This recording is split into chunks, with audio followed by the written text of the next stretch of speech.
Today we're going to see where things would go for the main GTA 5 trio had Agent Sanchez lived instead of Steve Haines. So how this would happen is just before Sanchez gets shot, Steve would, instead of firing on him, fire on the FIB division he's with, leading to them annihilating Steve, and then a shootout starts just like in the original. Now what happens afterwards? Well, Agent Sanchez at this point betrayed Steve, and his FIB division, which were the good guys, was there for Steve as well as Dave and Michael. They were all planning to, take them into custody and whatnot, but Steve's now dead, and knowing that Sanchez is after Dave and Michael, it would probably be looking a little bit rough for Dave and Michael, because now Sanchez would probably blame them for the shootout at Court Center, and the biggest problem is that the FIB would still be after them, and let's be honest, Dave is really Sanchez's primary target at this point with Steve dead, and Dave would get arrested here unless he would go on the run the moment him and Michael leave the Court Center, but that I'll leave up to you guys to decide whether he gets arrested or goes on the run, so make sure to let me know your thoughts about this in the comments. As for Michael, he's screwed, because now, while the FIB is probably not full force after him,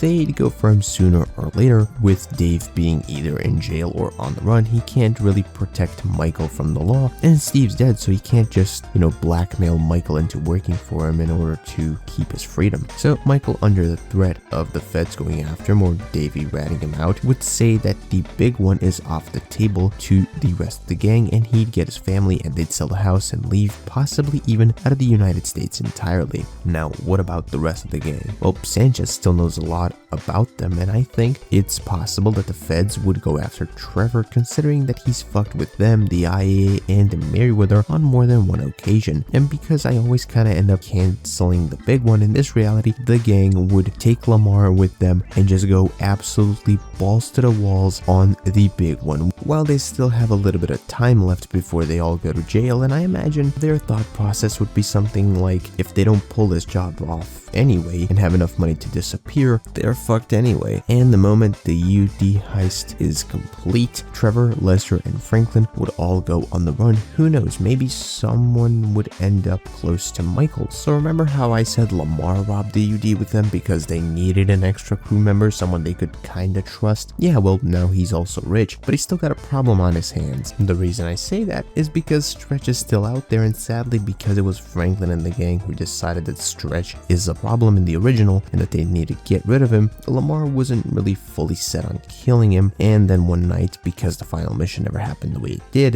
that same thought process would almost cost Lamar his life, when Stretch would send a 5-man hit squad to Lamar's house. But thankfully, Lamar's not rich, but he's also paranoid about Stretch going after him, just like he is after ending A or B after the original game ends, with either Michael dying or Trevor dying. And that paranoia would ultimately be what would save his life, and he'd barely managed to get rid of the hit squad, however, not without getting injured, and that would be his clue to get the fuck out of Dodge and enjoy his money somewhere in peace, away from Los Santos and away from Stretch. This story actually turned out to be really good for everyone, other than Solomon Richards, who's screwed just like Dave probably is, with the main gang just barely dodging serious prison time or death, and at the cost of Michael not being able to do the big one and not being able to stick around Los Santos, but everyone else had to leave Los Santos. Which also reminds me, I did not even talk about Lester in this reality. I think he wouldn't be able to stick around anymore either, but other than that, everyone's doing okay in the end. I mean, Lester's also rich, so he's got no issues with dipping out of Los Santos. But with that said, I want to thank you for watching this What If. What do you think about this? I'm kind of torn on this storyline. I think I maybe could have made it a little bit more dark, or maybe made someone die, but I didn't want to today. I wanted to kind of give everyone a decent ending, aside from the